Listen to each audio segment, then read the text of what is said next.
Muito boa noite, boa noite, boa noite. Excelentíssima noite.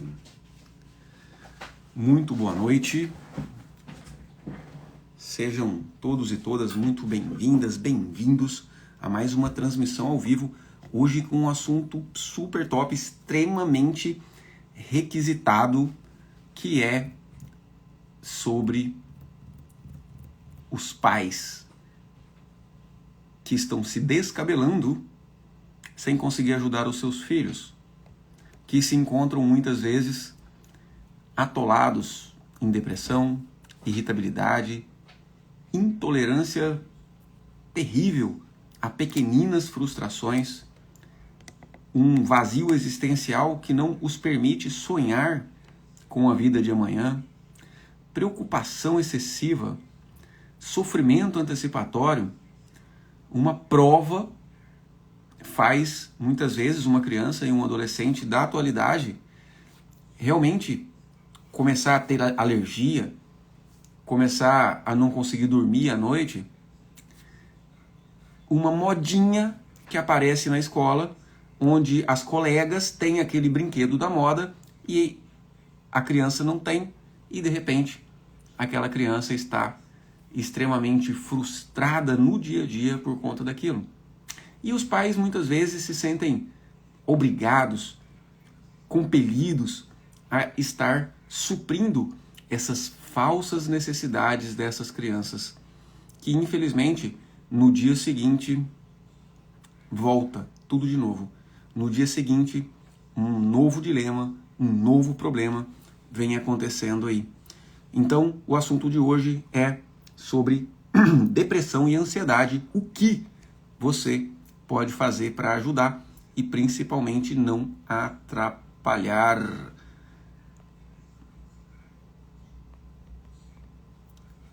Então deixa eu colocar aqui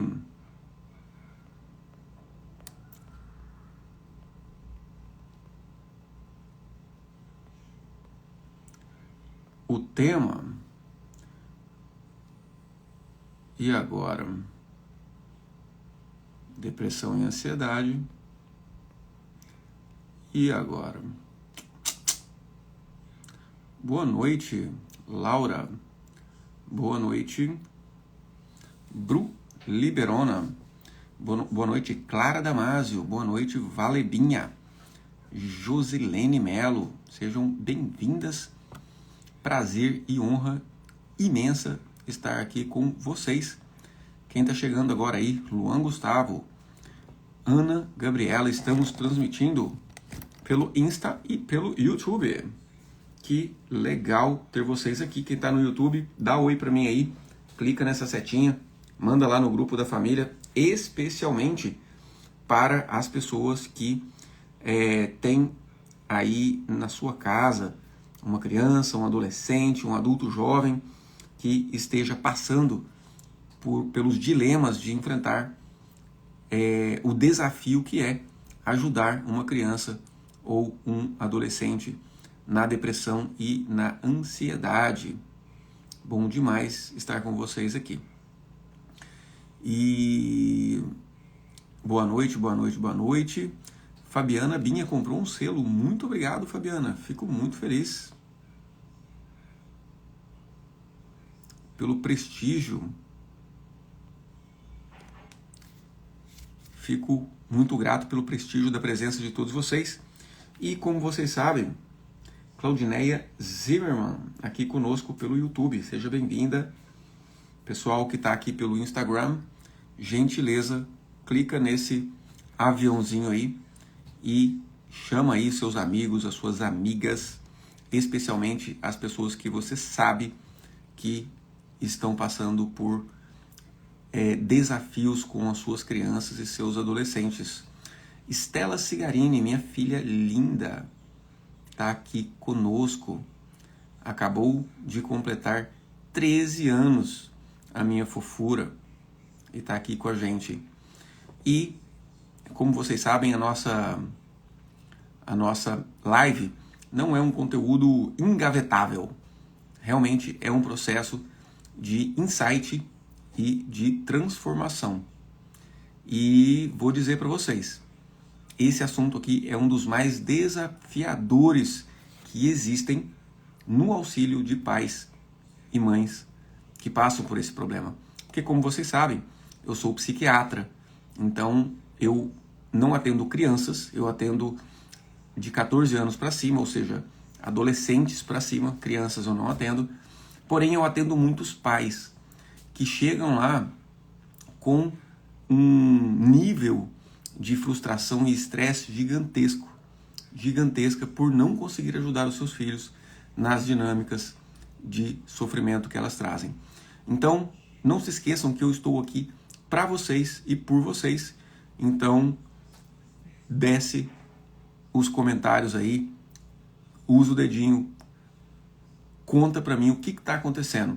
Primeiramente, me fala aí se você tem filhos ou se você cuida de crianças ou adolescentes, talvez como educador, talvez como um pai ou mãe adotivos. Nossa, isso dá uma live inteira para depois, hein? Mas vamos lá.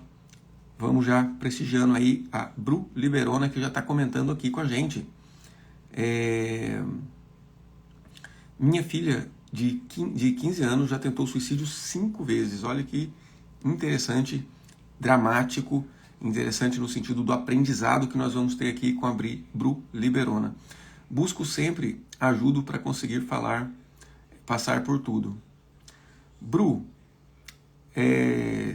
tem as moral de entrar ao vivo aqui com a gente?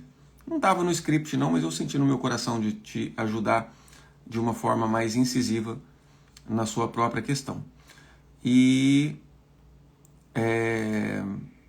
boa noite, Vanessa Rangel. Muito bom ter vocês aqui. Ju Cigarini, com 4 filhos, sabemos o que viver tudo isso. Exatamente. Então, nós temos aqui em casa 4 filhos. O mais velho, Calil, fez 15, né? Já vai fazer 16. Estela fez 13, Luna 10 anos. E a Laís, que não é pititinha, mas é a caçulinha, está fazendo 6 anos de idade. Fez, né? Agora em janeiro, 6 anos de idade. Eva Marta Ribeiro, gosto muito das suas lives. Grato, Eva. Obrigado, muito bom ter vocês aqui conosco. Coloca aí, Eva, tem filhos? A Ju Cigarini, minha esposa, está falando, inclusive, de pais que têm filhos adultos e tentam. Exatamente, porque olha só, gente, tudo que a gente vai trazer aqui é para que você saiba o que fazer agora para não chegar na vida adulta dos seus filhos se perguntando onde foi que eu errei, o que eu fiz, eu dei tudo para ele, eu dei tudo para ela e ele depois tenta salvá-los. Exatamente. Tentei salvá-los dos seus próprios sofrimentos e não deu certo. Então, para não chegar na vida adulta, aonde a frustração vai ser muito pior, é que a gente está trazendo essas orientações. E essas orientações aqui, elas são especialmente para pais e mães que querem ajudar os seus filhos a melhorar de vida, a ter um sentimento de esperança, um sentimento de iniciativa, um desejo sincero nas crianças, nos adolescentes, de conquistar os seus próprios sonhos. É possível, mas para isso tem que ter exemplo, para isso tem que ter dos seus pais, ou seja, de você que está aqui nessa live, uma postura adequada para que esse auxílio aconteça. Nele Panta está trazendo, tem os 3 filhos, uma menina de 15, 2 meninos de 13 e 4 anos. Muito legal, parabéns pela filharada aí. Gosto de casa cheia também. Criançada fazendo barulho, não gosto de casa silenciosa não. Doutor, sou adotada e sei pouco da minha família biológica. Como faço? Ame, respeite, agradeça. De qualquer maneira, você tem um pai e tem uma mãe. biológicos, né? Ninguém nasce sem duas células, uma do pai e outra da mãe. Então, mesmo que eles não cuidaram de você, eles merecem a sua gratidão, porque tudo que você é, tem, até o seu corpo, foi eles que te deram. Então, a gente vai, em algum momento, fazer uma outra live inteirinha sobre filhos e pais adotivos, para poder entrar em mais detalhes. Mas hoje, em especial, a gente está falando da depressão e da ansiedade. Tirza está trazendo... tem uma neta de 16 anos, mas ela é bem madura para a idade dela.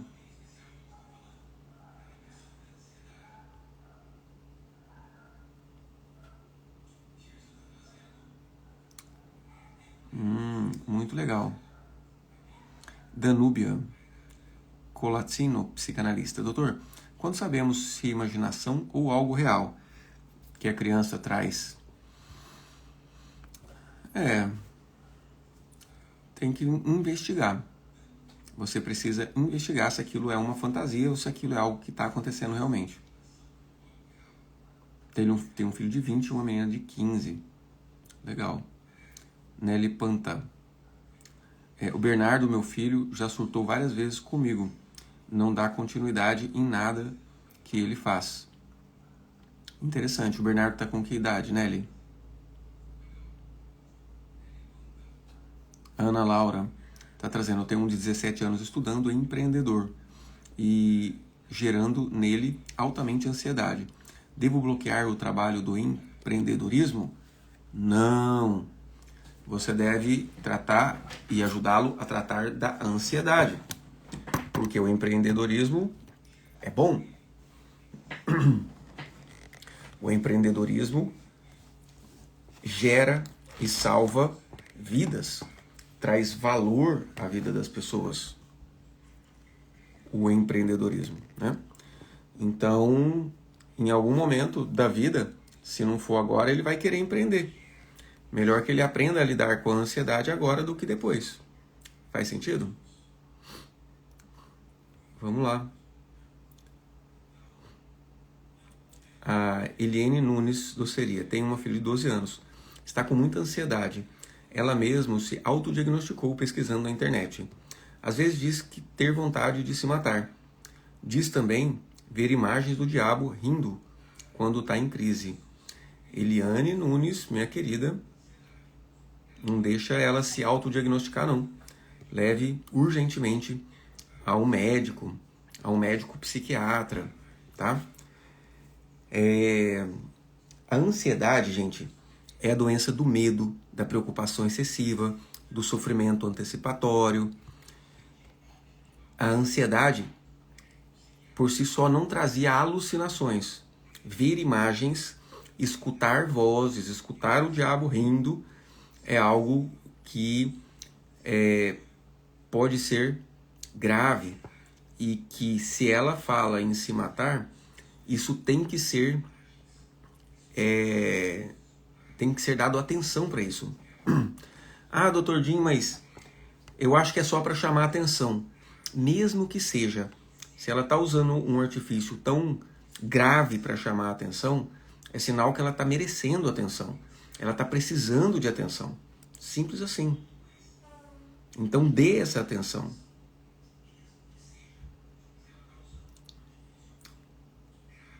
Loja Paulista. É muito complicado, não estou tendo paciência. O que mais acontece que não deixa as pessoas ter paciência com os filhos? De um modo geral, os filhos são a nova etapa do sistema familiar, certo? E todo sistema familiar vai na busca da própria cura. E os seus filhos, com muita frequência, vão apresentar os mesmos comportamentos que você julgou nos seus pais e, principalmente, vão apresentar os mesmos comportamentos que você julgou no seu cônjuge ou que você julga no seu cônjuge. Então, se o seu cônjuge já te tirava do sério por conta daquele comportamento, seu filho vai trazer isso também. até que você saiba dar um lugar no coração dessa pessoa. Estúdio Bruna Benedetti, seja bem-vinda, dos Estados Unidos. E vamos lá. Silvânia Matos, cerimonial. Tenho a Heloísa de 6 anos. Ela é muito agitada desde pequena. Não se concentra nem na hora de comer. Assistir TV, etc. Vez por outra ela fica puxando o ar como se estivesse travando a respiração. Silvia, muito legal aí. Obrigado pelo comentário, tá, gente? Pra mim, gente, deixa eu falar sério. É muito importante que vocês comentem, que vocês estejam presentes, que vocês me deem feedback do que vocês acham do que eu tô falando e do que vocês querem saber. Por quê? Porque isso enriquece muito aqui o nosso aprendizado. Então, por favor, comentem aí. Fiquem à vontade. Tô aqui para vocês. E olha que a gente tem feito pouca live. Aproveitem. Então, antes de falar da hiperatividade que a Silvia trouxe aqui, eu já descrevi o que é a ansiedade, e ela é muito semelhante nas crianças e nos adultos. A ansiedade é a preocupação excessiva, sofrimento antecipatório, descargas de adrenalina que indicam um sentimento de medo, aonde a pessoa ou a criança vai ter tremor, sudorese fria, dormência nas mãos, dormência nos lábios, dificuldade de manter o foco, pois se tem uma sensação de risco iminente, lógico que não vai conseguir focar. Você não conseguiria, por exemplo, ver um filme sob a mira de uma arma. Você não ia prestar atenção no filme, porque você estaria ali com medo de algo de ruim acontecer. E a depressão se manifesta muito em crianças e tem um diagnóstico muito difícil. Por quê? Criança, muitas vezes, apresenta a depressão predominantemente como irritabilidade, como um desprazer com energia, agressividade, explosividade, muitas vezes é um sinal de depressão nas crianças. E a depressão se manifesta, obviamente, pela tristeza, pela redução geral da energia, em especial prestar atenção nas notas, nas atividades costumeiras dessa criança. Então, muitas vezes a criança tem aquele padrão de atividade sabido, aquele padrão de atividade da rotina, e de repente muda tudo. Gostava demais de uma certa brincadeira ou de estar com os amigos, adolescente, por exemplo, de repente para de ter aquela brincadeira, de estar com os amigos. Gostava demais de assistir filme, chamar os pais para assistir filme, geralmente se isola dos pais. Desempenho escolar baixa, atividade física, às vezes adorava ir no futebol, não quero mais futebol. Adorava ir fazer a natação, não quero mais a natação. Então a depressão muitas vezes se manifesta como uma alteração da rotina, principalmente da iniciativa e da energia para realizar as atividades, e também como irritabilidade. E segura as pontas aí, que nessa live eu vou te ajudar a te dizer como você tem que proceder para ajudar o seu filho, ou criança ou adolescente, que estejam passando por isso. E agora vou falar um pouquinho sobre hiperatividade, que a Silvânia, desculpa, falei Silvia, Silvânia Matos trouxe aqui pra gente. Que é o seguinte: a hiperatividade, que inclusive existe um diagnóstico em transtorno de déficit de atenção e hiperatividade, é uma doença que se caracteriza predominantemente por déficit de atenção nos predominantemente desatentos e predominantemente com hiperatividade física, uma hipermotricidade. A pessoa não consegue ficar quieta, a criança não consegue ficar quieta. Então, de um modo geral, os meninos apresentam muito uma hiperatividade com predominância de hiperatividade física.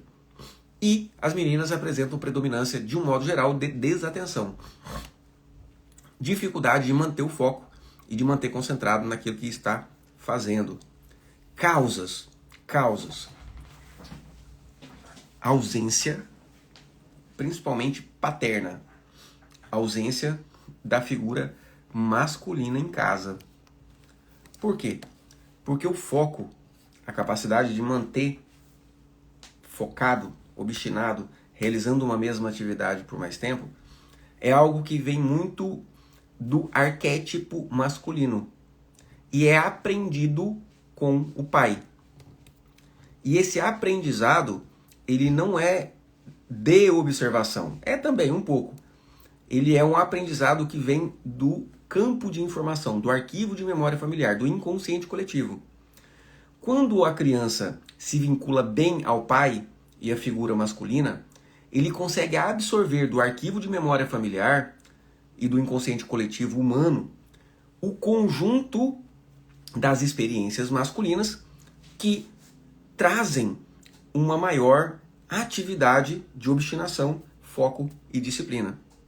Quando a criança ou adolescente acha o pai um porcaria, acha que o pai não presta, que fez mal para a mãe, tem raiva do pai por causa disso, por causa daquilo, não respeita o pai, ele vai ter uma dificuldade em ter o foco.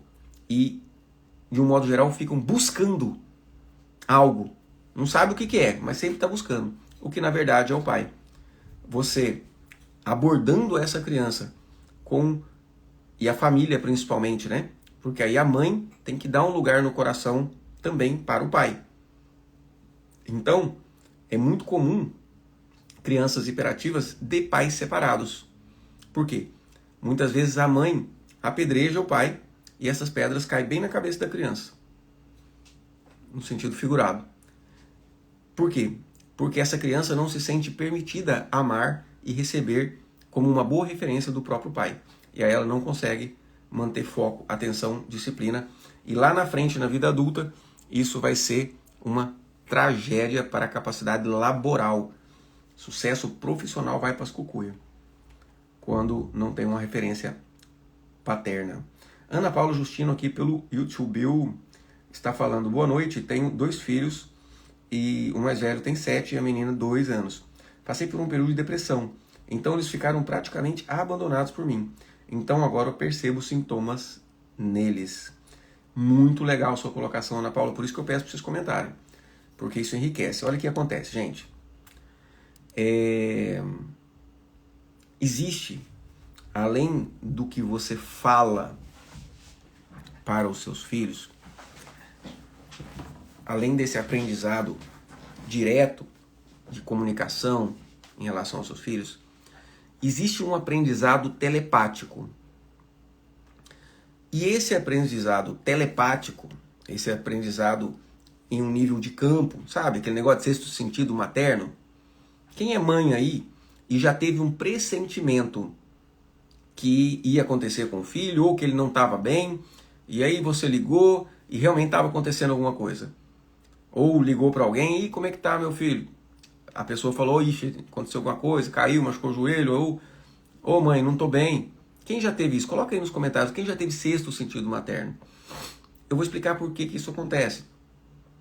Então, assim como você, como mãe, como pai, percebe o que está se passando com o seu filho, com a sua filha, o seu filho, a sua filha, percebe também o que está se passando na sua mente.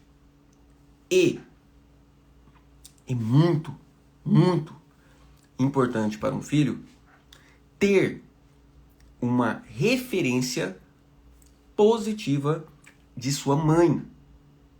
Mas, doutor Jim, o que é esse negócio de referência positiva?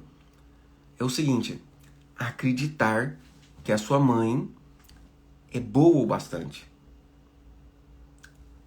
É suficientemente boa mãe. Ah, doutor Jim, mas minha mãe não me deu um abraço, minha mãe não sabe fazer comida. É algo subjetivo. O padrão de boa mãe não é um padrão externo. É um padrão de coração. Mesmo que ela não saiba fazer comida, mesmo que ela não tenha sido boa para cuidar, mesmo que ela não seja carinhosa. Se o filho, a filha, tem na sua mente: a minha mãe é uma péssima mãe, ela não é uma boa mãe, esse filho, essa criança, esse adolescente, e também na vida adulta, ele se condena como: eu não sou uma boa pessoa. Existe um mecanismo que era inconsciente, e se você está nessa live, esse mecanismo se torna consciente, que você se condena a exatamente aquilo que você julga os seus pais. Se você julga sua mãe uma boa mãe, você se julga uma boa pessoa. Se você julga seu pai um bom pai, você se julga um bom pai. Então, é importante que você, como pai e como mãe, busque no seu filho, busque entregar ao seu filho uma boa referência. Que com certeza não é fazer tudo para ele, não é fazer tudo para ela. Qual que é a maior referência que você pode dar de você para o seu filho e para a sua filha? E não é para ter você vantagem como pai ou como mãe, de ser respeitado ou de ser amado. Não. É para preservar o filho, a filha, preservar a criança e o adolescente. Qual que é a maior atitude que você pode ter? Gente, se vocês pegarem essa, vocês podem até ir embora da live. Porque vocês vão ter pego uma das chaves mais importantes e que poucos mentores, terapeutas, psicólogos abordam dessa forma. Isso é muito importante. Isso por si só já é a chave para você ajudar o seu filho com depressão ou com ansiedade ou com vazio existencial. Olha só o que a Ana Paula falou. Tem uma filha de 7, um filho mais velho de 7, uma menina de 2 anos. Passei por um período de depressão e eles ficaram praticamente abandonados por mim. Então, percebo os sintomas neles. Ou seja, ela já atribui uma culpa pela depressão dos filhos. Ou seja, ela tem uma autorreferência negativa como mãe. E mesmo que ela tenha sido uma excelente mãe na prática, se ela se acha uma péssima mãe, esse filho absorve telepaticamente, pelo mesmo sexto sentido que faz a mãe saber o que está acontecendo com o filho na mente dele ou dela, faz o filho saber o que se passa na mente da mãe telepaticamente, por uma força de inconsciente coletivo. E esse filho, percebendo que a mãe tem culpa, ele começa a culpar a mãe. Esse filho, sabendo que a mãe se considera uma péssima mãe, mesmo que foi boa, esse filho começa a acreditar, a considerar essa mãe uma péssima mãe. Ou seja, um filho, uma filha, absorve as crenças dos seus pais, inclusive da própria referência.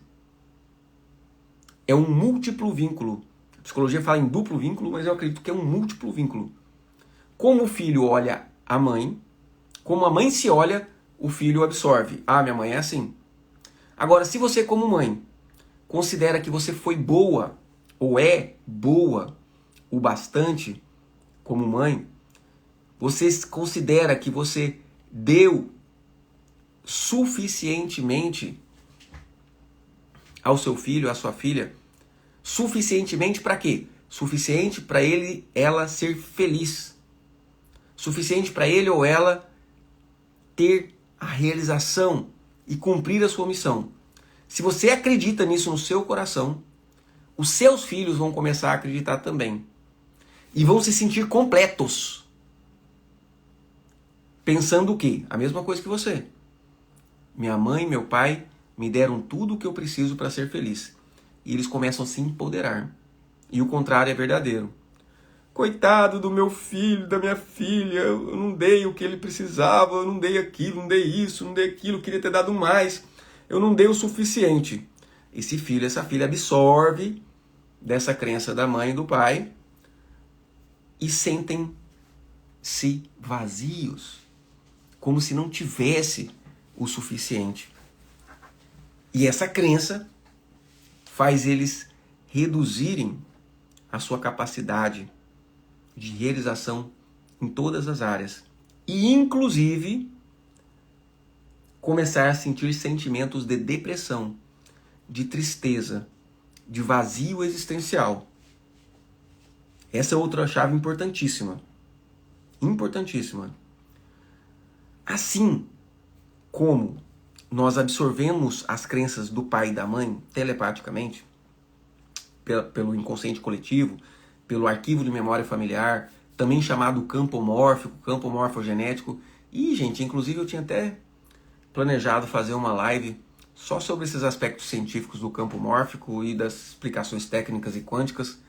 Acabei esquecendo de agendar, mas eu vou fazer. Mas tem um monte de estudo científico provando isso que eu estou falando aqui, tá, gente? Estou tirando conversa dos cotovelos, não.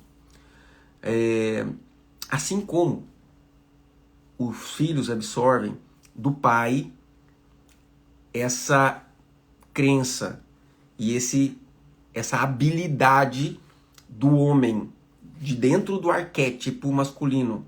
O que é arquétipo, Dr. Jim? Arquétipo é um conjunto de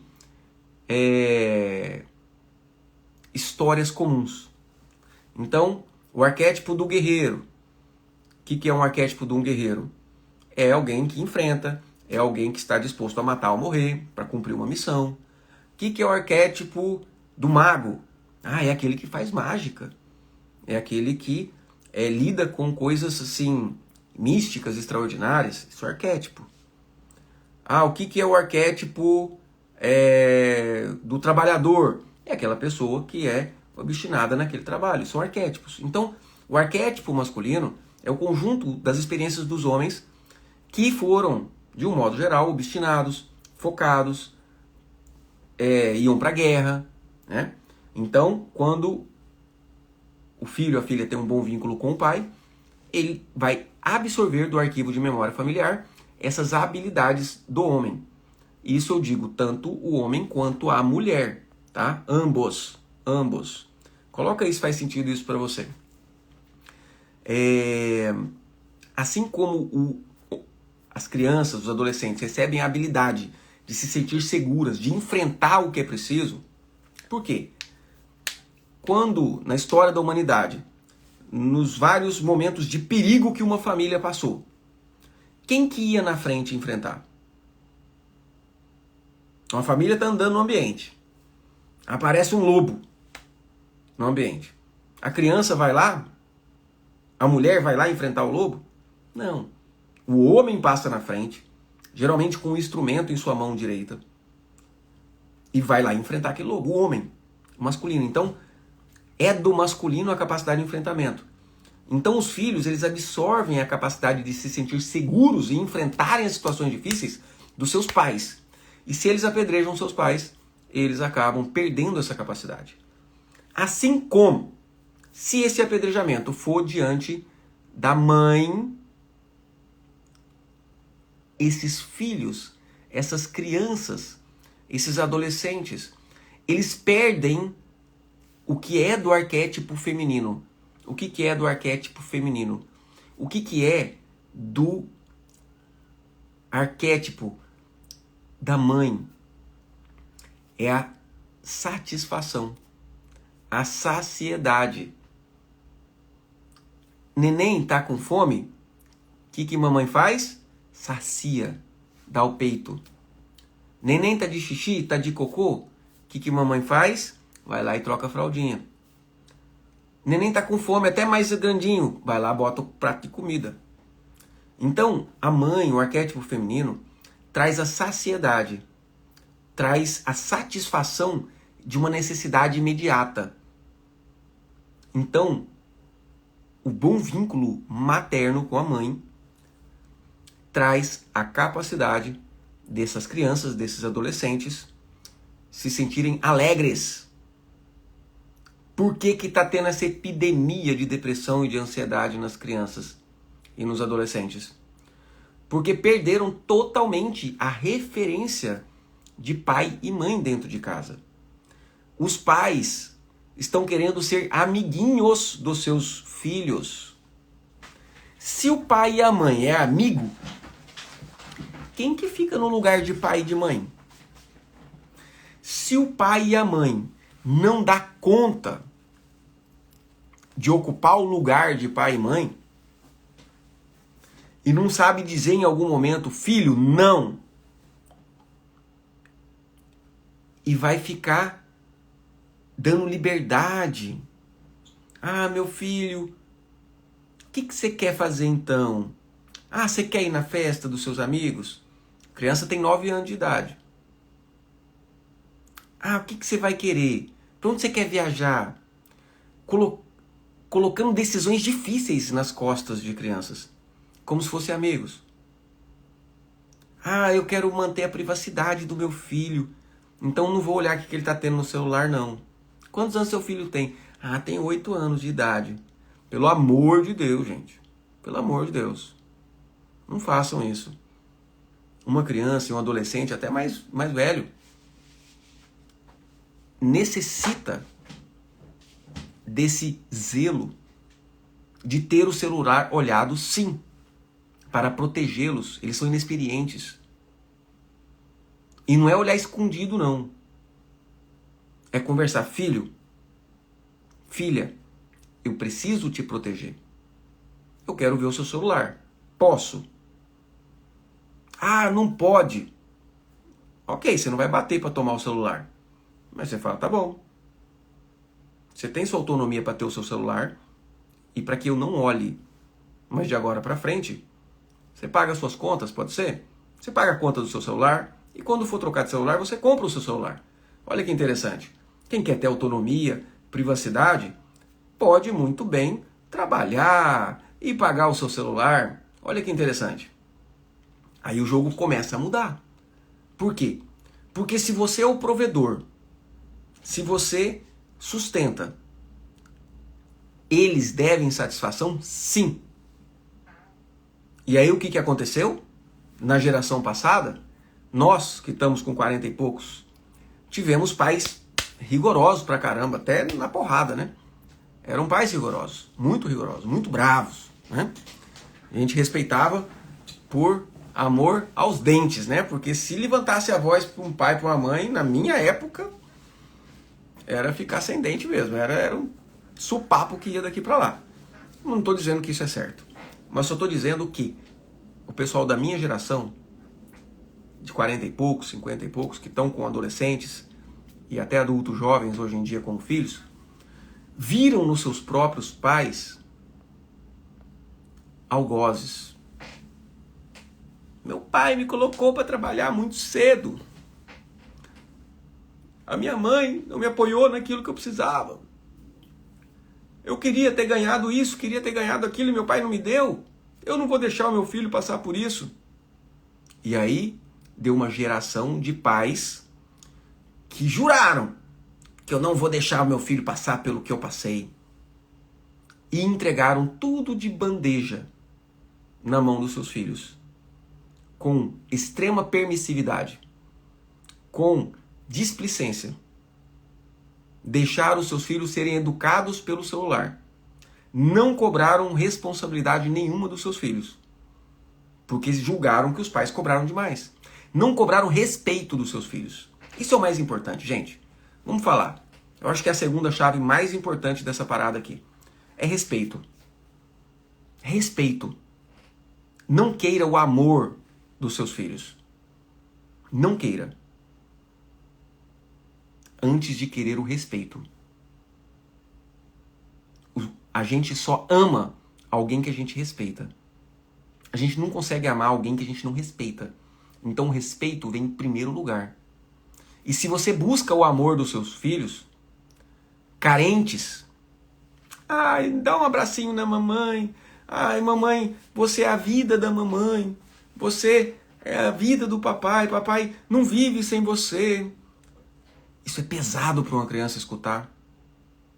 Você não pode depender de uma criança, de um adolescente, afetivamente.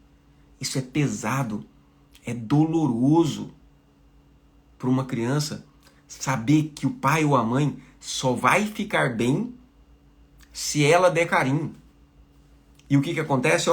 Espana, vaza para os amiguinhos, que é uma relação mais leve, que não tem ninguém lá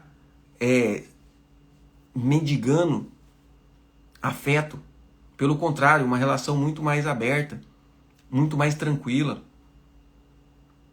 Então, busque o respeito do seu filho. Depois que ele te respeitar, ele vai te agradecer.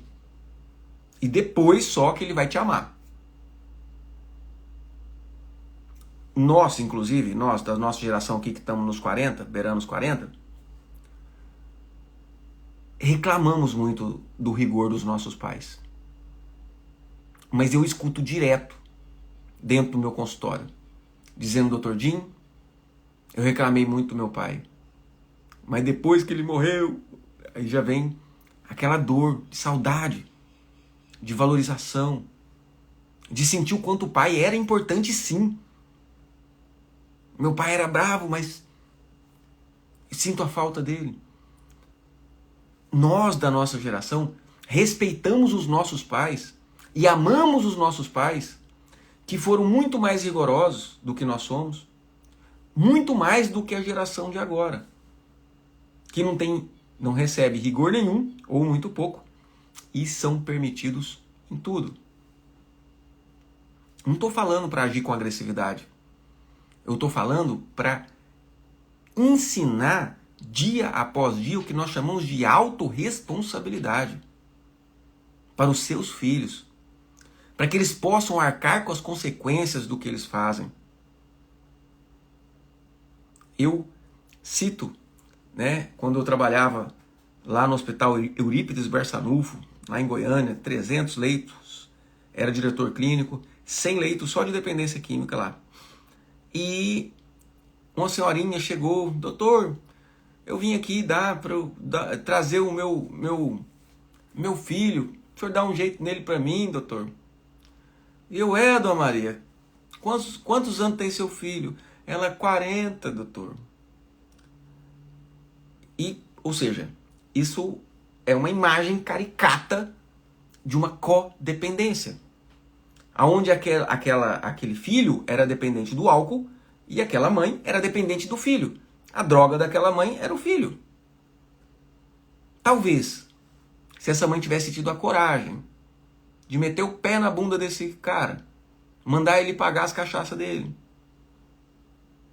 Talvez, se essa mãe não tivesse, como ela relatou, inúmeras vezes buscar ele na cadeia, chorar pro delegado para soltar ele, porque envolveu em briga, talvez ele teria tido um destino diferente. E essa mãe, no desejo de ajudar, ferrou a vida do próprio filho. Então, o que nós estamos trazendo aqui é uma proposta para que você pense se você também não está ferrando a vida do seu filho e ou da sua filha, não permitindo que eles sejam e tenham as responsabilidades que precisam, não permitindo que eles tenham os recursos terapêuticos que precisam.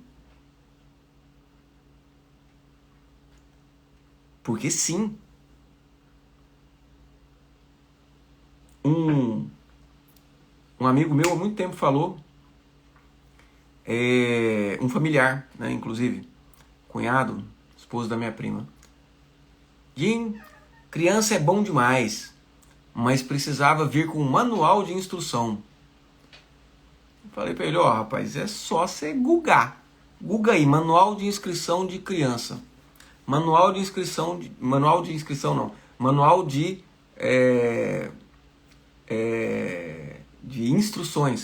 Tinha que vir com manual de instrução. Manual de instrução de criança. Não vai clicar assim, gente? Você vai googar psicopedagogia, como ensinar meu filho, como fazer o meu filho desempenhar tarefas domésticas, visto que as crianças e os adolescentes que realizam tarefas domésticas, tem várias pesquisas que estatisticamente mostram que eles têm mais sucesso, mais capacidade de realização na sua vida adulta, sem dúvida alguma. E agora vamos lá. Então, chaves importantes. Aquilo que você pensa de você, como pai e como mãe, tá? Vou revisar as chaves mais importantes para quem chegou agora e para que isso não passe batido, porque a gente fala tanta coisa e às vezes o que é mais importante passa batido. Então vou revisar o que é mais importante. tá? Mas antes, deixa eu só dar uma atençãozinha aqui no YouTube. Galera do YouTube, ó, valeu. Maria Isabel, nesse caso, então, estou perdida, pois me acho uma nada de mãe. Meu Deus. Falo que eles poderiam ter tido uma mãe mais útil. Realmente, tá perdida. Tá perdida, que eles vão ter certeza disso. Se você acha, eles terão certeza. Só um segundinho, deixa eu só ver se tá uma janela fechada. Começou a chover de novo.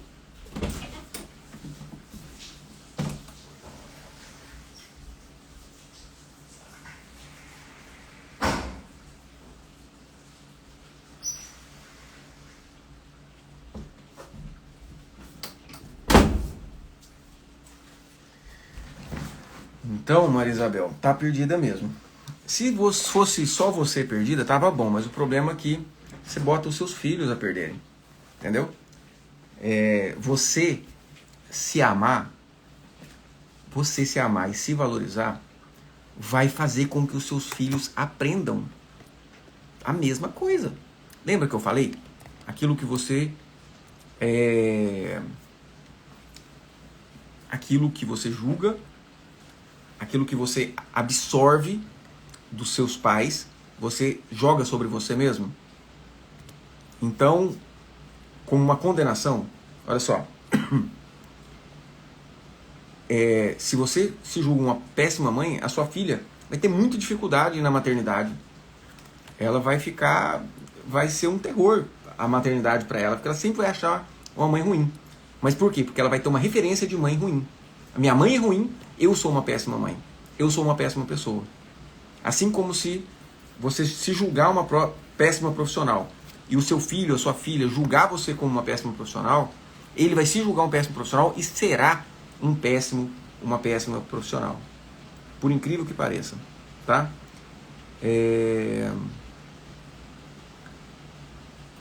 A Maria Isabel está trazendo. Hoje lembro como meu pai nos criou e sou grata, pois evitei de quebrar a cara em muitas situações. Olha só que interessante. Então, ó, você queria algo que era o que você queria, mas não era o que você precisava.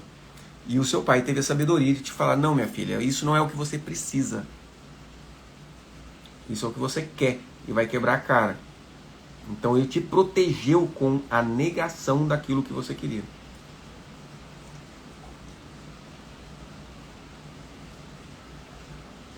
Então,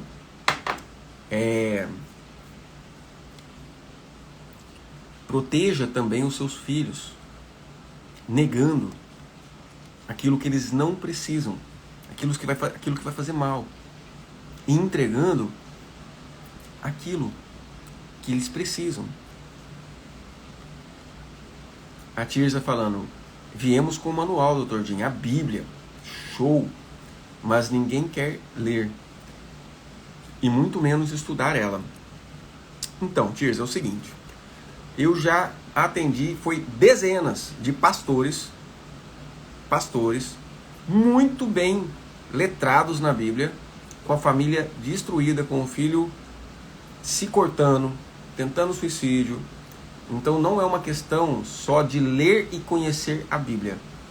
É uma questão de praticar o que está nela e acrescentar o que tem da essência da Bíblia dentro dos processos de aprendizado, de ensino, de psicopedagogia.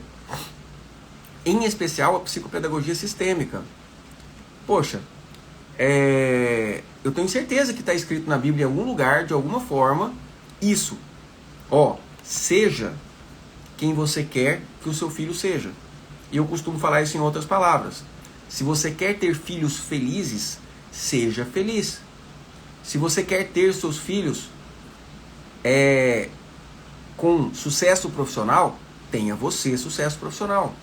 Você quer ter filhos com um relacionamento top, rolando beleza, tenha você um bom relacionamento. Quer ter filho seguro, confiante, que enfrenta e faz o que precisa ser feito? Enfrente, faça o que tem que ser feito você. E o seu filho vai simplesmente copiar. Mas agora eu quero ter um filho que enfrenta as coisas.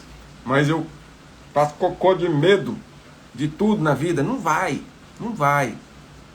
Não vai. Se você falar, filho, não fuma, você puxa o cigarro na frente dele. Ele vai te obedecer ou ele vai fumar? Claro, o filho, a filha, ele vai imitar o comportamento. Por quê? Porque ele não absorve do que você fala. Ele absorve do que você pensa, sente e tem de crença dentro de você. Então, estamos falando aqui de depressão e ansiedade nas crianças e nos adolescentes. Tá? Como psiquiatra, talvez tenha vindo alguém aqui achando que eu ia falar de remédio. Ok, é legal e é importante. O remédio ajuda pra caramba. Ou que eu ia ficar descrevendo as doenças. Mas eu passei dessa fase, passei desse nível. Eu estou num nível onde eu já estou trazendo uma solução muito mais curativa do que paliativa. Ok? E a cura das crianças cura dos adolescentes acontecem quando os pais se curam. É uma pá de gente que entra em contato com a minha assessoria falando, pede pro Dr. Dinho para atender minha filha. É meu filho que precisa de fazer a mentoria com ele. Aí eu pergunto, seu filho, sua filha, poderia preencher o formulário de seleção, onde eu seleciono os meus mentorados? Não, doutor Dinho, ele é muito avoado, deixa eu preencher para ele, pelo amor de Deus. Ou seja, muitas vezes as pessoas vêm e querendo salvar os filhos, assim, resolve aí para mim os meus filhos. E o que é a minha orientação? A minha orientação é que, você só vai conseguir que o seu filho se libere dos problemas que ele está vivendo se você se liberar dos problemas. Você, como pai, como mãe, precisa, na sua geração, resolver a sua depressão, resolver a sua ansiedade, ter o sucesso profissional que você queria no seu filho, saber o que é melhor, qual a postura, o posicionamento melhor que você precisa tomar para que o seu filho reerga, para que o seu filho, sua filha, criança ou adolescente ou até adulto, siga para uma vida mais saudável, mais leve. Então, com frequência, eu acabo atendendo os pais. Por exemplo, a mentoria sistêmica, a constelação familiar, que é a base da mentoria sistêmica, a gente não faz em criança. A gente não atende criança. Criança não tem a capacidade de tomar decisões difíceis. Isso é um peso para pais que acham, eu estou valorizando a opinião deles. Você quer ver um crime? Filha, você acha que eu separo do seu pai? Isso é um crime. Explode a cabeça da criança, do adolescente. Ou pior. Até não é pior, é até melhorzinho um pouco. Aceitar que o filho meta o bedelho no seu relacionamento com o seu marido, com a sua esposa. Mãe, não acredito que você está aceitando isso que papai está fazendo com você. Pai, mamãe é aquilo, mamãe é isso, mamãe não presta. Aceitar que os filhos se envolvam no seu relacionamento é um crime. Por quê? Porque ele vai tomar um partido. Se ele ficar do seu lado, ele vai ficar com dó de você. Ficar contra o seu cônjuge, vai ficar com raiva do cônjuge. Isso leva ele a ter dó de metade de si mesmo e raiva da outra metade de si mesmo. É autossabotagem na certa. E muito mais trágico é o pai ou a mãe dependente emocional que fica procurando apoio no filho para as brigas do relacionamento. Você viu o que o seu pai fez? Você viu o que a sua mãe fez? Eu não acredito que a sua mãe fez isso, seu pai fez aquilo, que não sei o quê. Não façam isso. Nem com filhos adultos. Muito menos com adolescente e criança. Deixem eles cuidar da vida deles. E não permitem que eles se intrometam na sua vida, nos seus problemas. Porque olha só, eu vou finalizar com a última maravilhosa, fantástica chave e vou recapitular as anteriores. Tá? Eu fui dar uma resposta ali para Ana Paula, mas, aliás, Maria Isabel, mas foi tão profunda a chave que precisou vir desse comentário dela, por isso que eu peço para vocês comentarem, estarem presentes, participarem, colocar aí o que vocês estão achando, que é importante, porque enriquece muito o que a gente está falando aqui. Então,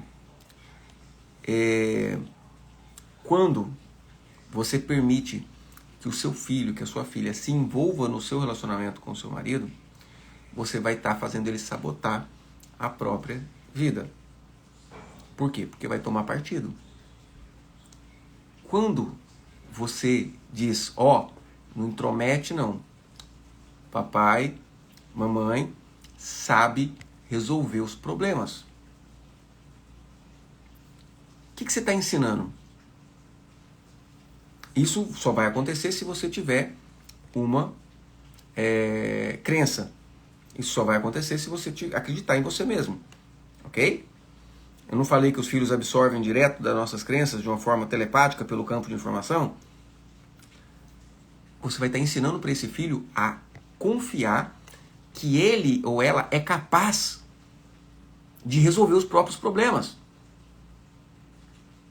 E por um outro lado, se você não se sente capaz e sempre fica procurando a ajuda dos outros, e principalmente deles, ajuda no sentido de saber o que fazer, é uma ajuda boa. Mas a ajuda de querer que os outros façam por você, se dizendo incapaz, isso vai se transmitir ao seu filho, vai se transmitir à sua filha. E eles vão se sentir incapazes. E vão ficar no videogame o dia inteiro. E vão ficar no celular dia e noite. Vão ficar na rede social dia e noite. E vão se cortar quando o namoradinho olhar feio. Intolerância absurda, frustrações. Então, acredite em você. Seja você a cura que você quer levar para os seus filhos. E para isso, tem técnica. Para isso, nós trazemos aqui muitos recursos.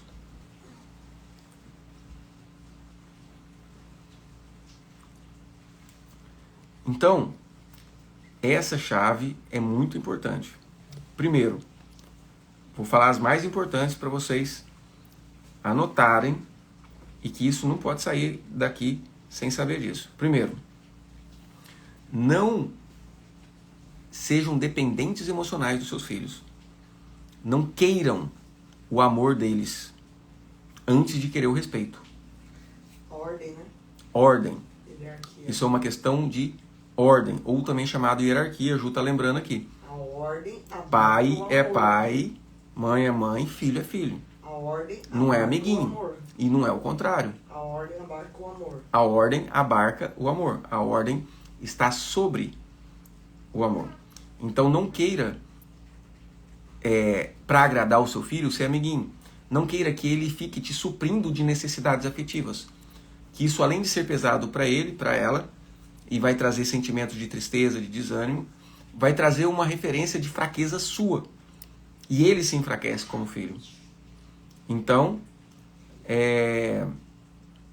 essa é a primeira hack, primeira chave de muitíssima importância. Então, outra chave de muitíssima importância. Dê você o exemplo. Então, se você quer que o seu filho tenha um resultado, tenha você primeiro os resultados que você quer dos seus filhos. Outra chave importante. Você não nasceu sabendo. Os seus pais tiveram o jeito deles educarem, que recebeu dos pais deles, e acrescentaram alguma coisa.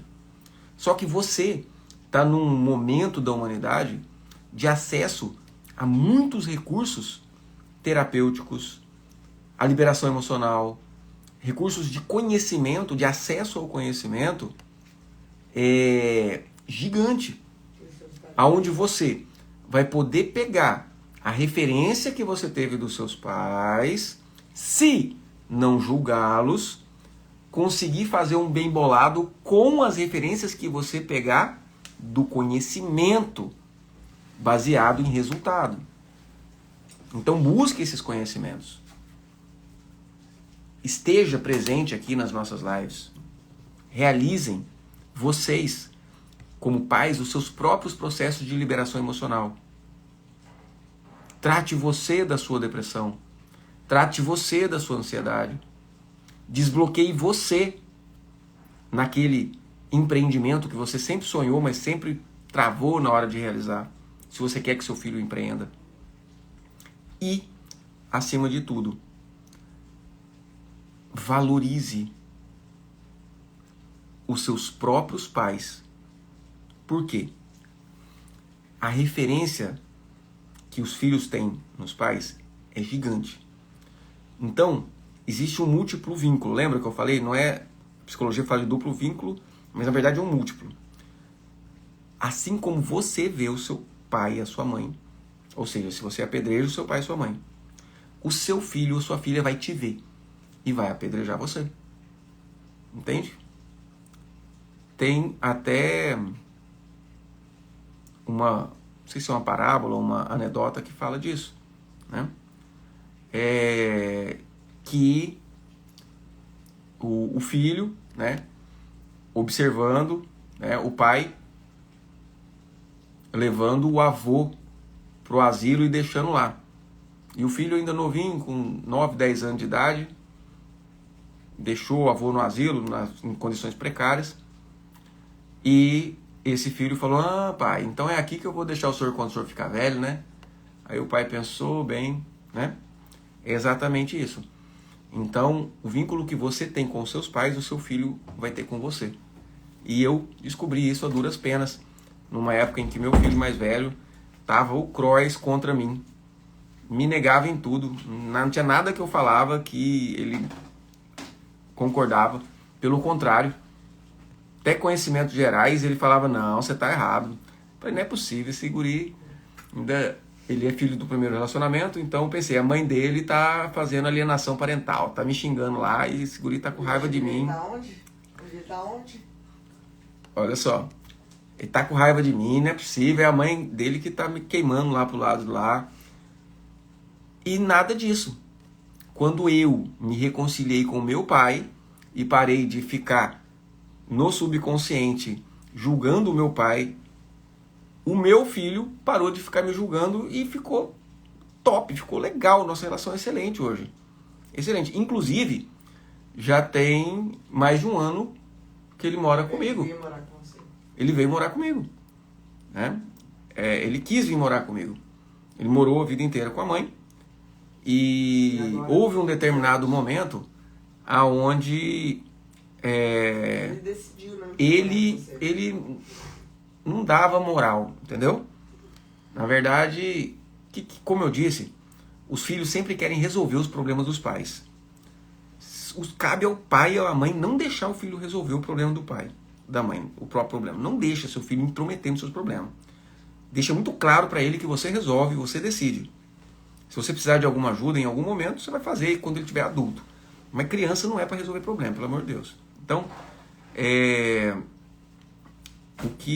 Então, de qualquer maneira, os filhos têm um sentimento de dívida muito grande com o pai e com a mãe, querendo resolver os problemas dos pais e da mãe, sempre. Pena, né?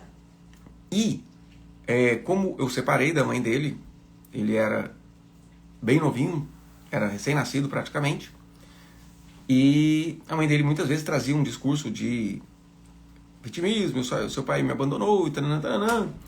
Então ele tinha a velha dupla, né? Pena da mãe, raiva do pai, né? Então, e chegou um determinado momento em que ele tinha as visitas lá em casa, desde novinho, 3 vezes por semana, e tinha umas visitas que ele falou: não vou ir para ir não. Acho que ele tinha Aí eu estava com 9, 10 anos, acredito. Né, nessa época eu já estava bem adiantado no meu processo, né, de liberação emocional. Eu falei, ó, paciência, né? Eu não preciso dele. Parece forte isso, mas eu não preciso dos meus filhos para viver. É verdade, porque isso é pesado para eles. E eu falei, ó, filho, a gente gostaria muito que você estivesse aqui em casa, né? Tem suas 3 irmãs aqui, e você sempre esteve aqui, mas se você não quer, fica aí na casa de sua mãe. E a mãe deixava lá, do jeito que queria e tal. Aí passou uns tempos sem ir lá em casa e tal. E depois de um tempo, ele começou a revoltar contra a própria mãe. E começou a me valorizar em cima do respeito. Por quê? Porque a mãe, carente afetivamente, trazia um peso muito grande para a vida dele. Você é minha vida. Você é tudo para mim. E isso era pesado para ele. Todas as decisões eram colocadas nas costas dele. Onde que ia jantar, para onde que ia viajar. É como se fosse um desejo de agradá-lo a todo custo para que ele não tivesse um bom vínculo comigo.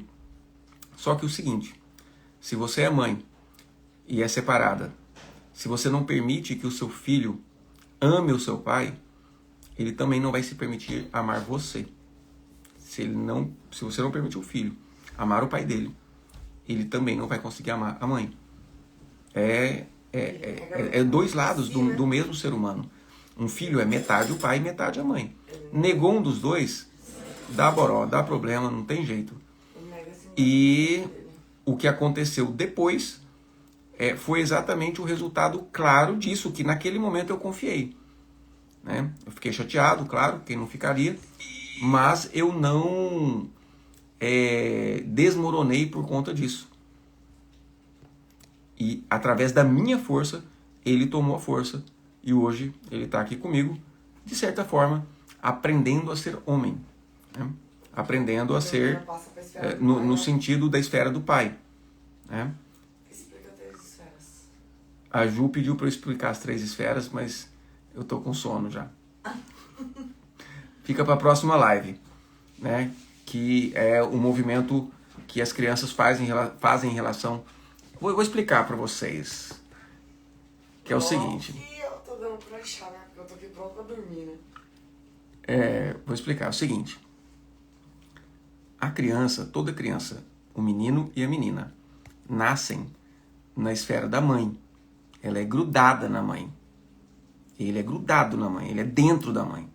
Tanto é que uma criancinha, um neném, não sabe. Um neném não sabe nem a diferença, o que é ele e o que é a mãe.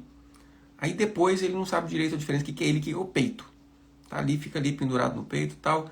Aí de repente começa a ver que é uma pessoa diferente, que ele vê as próprias mãozinhas, ele vê que a mãe distancia e de repente ele já não tá junto, grudado na mãe.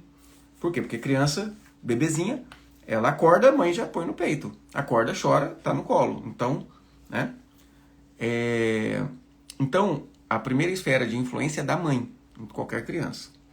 E aí, lá pelos 9 anos, 10 anos, tem a criança começa a ir para a esfera de influência do pai. É onde, na história da humanidade, é a idade que era as iniciações das crianças nas caçadas, a iniciação das crianças de fazer coleta de fruta, lavoura, de começar a ter um trabalho, de fazer alguma coisa, né?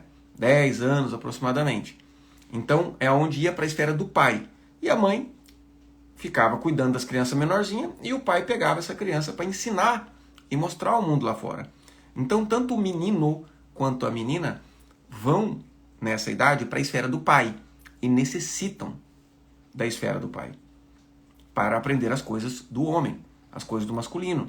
A menina tem em si o sagrado masculino, assim como o menino tem em si o sagrado feminino, que são habilidades. Não tem a ver com homossexualidade, tem a ver com habilidades da mulher e habilidades do homem. E o menino, nesse período de pré-adolescência e adolescência, vai para a esfera de influência do pai para aprender a ser homem, para aprender coisas de homem, que a mãe não tem essa habilidade. E a menina volta lá pelos 14, 15, precisa voltar, né? Precisa voltar para a esfera de influência da mãe, para aprender a ser mulher. Porque antes estava na esfera de influência da mãe como criança. Aí vai para a esfera de influência do pai para conhecer o mundo lá fora. E depois... O pai apresenta o filho ao mundo, mas é a mãe que apresenta o pai aos filhos. Olha só o que a Ju falou ali. É o pai que apresenta a criança ao mundo e o mundo à criança. Ó, gente, ó, criança, esse é o mundo lá fora, né? Mas é a mãe que apresenta o pai ao filho. Olha só. Então tem a primeira esfera de influência da mãe e uma segunda esfera de influência que é do pai, onde vai aprender coisas do masculino. Só que para a criança ir da esfera de influência da mãe para a esfera de influência do pai, quem que tem que permitir? A mãe. Quem que tem que permitir? A mãe. Quem tem que permitir? A mãe. Quem que tem que permitir? Se a mãe não Sua mãe. Sua mãe não apresenta. Sua mãe tem que permitir. Sua mãe diz assim, seu pai não é capaz de fazer isso. Se a mãe vai à frente do pai, diz assim, seu pai é incapaz de fazer isso, seu pai não faz isso. Não deixa o tempo do pai, porque o pai precisa de um tempo maior em relação à mãe. A mãe é mais imediatista, né? Vai lá e faz rápido. O pai precisa de um tempo maior para poder assimilar. Exatamente. Quando a mãe não permite esse tempo do pai... Pode virar a câmera aí para você? Não pode não, que eu tô pelada. O filho fica nessa escassez. Porque a mãe, ela quer tudo muito mais rápido. E exatamente. O homem tem um tempo muito mais diferente da mãe. Então, é a mãe que apresenta o pai ao filho. E como que a mãe apresenta o pai ao filho?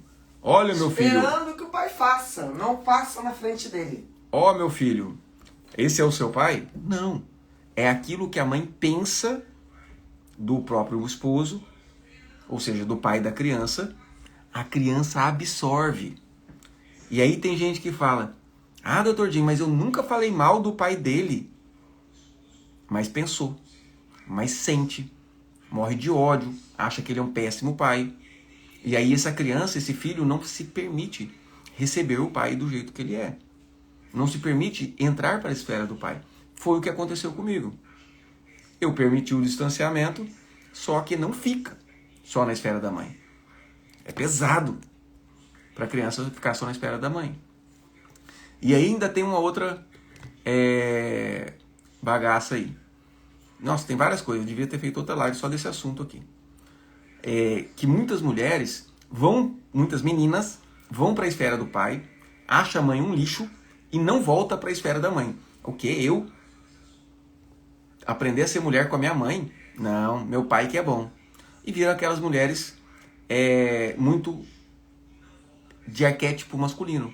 Muito líderes, muito boas na profissão, muito competentes, muito focadas, geralmente independentes financeiramente, mas não sabe ser mulher e não consegue parar com o homem.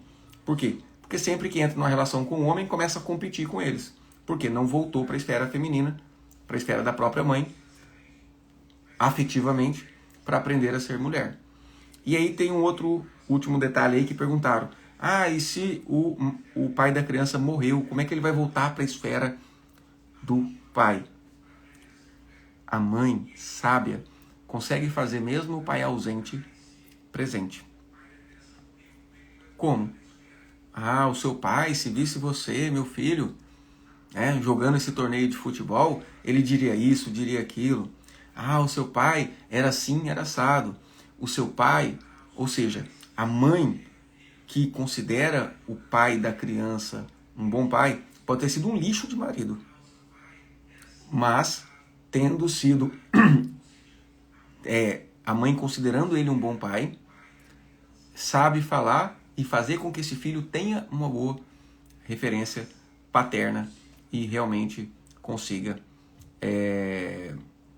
melhorar tudo para as próximas gerações. Galera, é o seguinte, tudo que eu falei aqui, eu mastiguei, eu elaborei um processo fantástico que vocês, a maioria de vocês aqui já tiveram a oportunidade, que é a liberação emocional. Por quê? Porque quando eu explico tudo isso para vocês aqui, não entra na carne, digamos assim, não entra na célula, não pega a crença profunda. Muita coisa já vai mudando.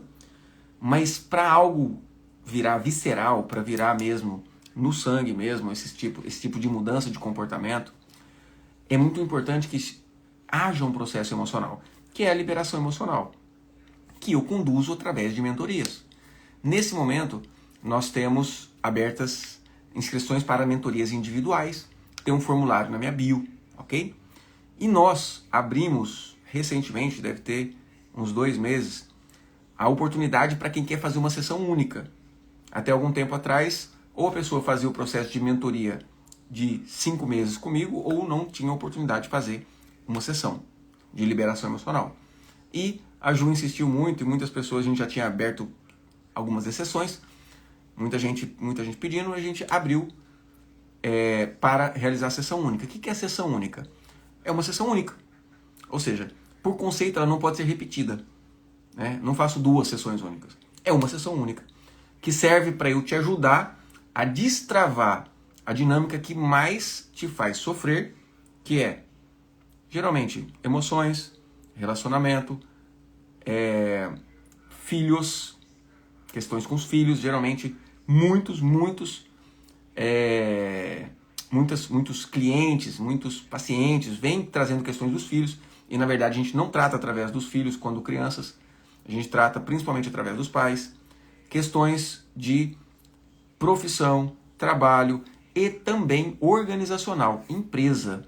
Ah é, doutor Jim? Pior, é isso mesmo. Acredita nisso?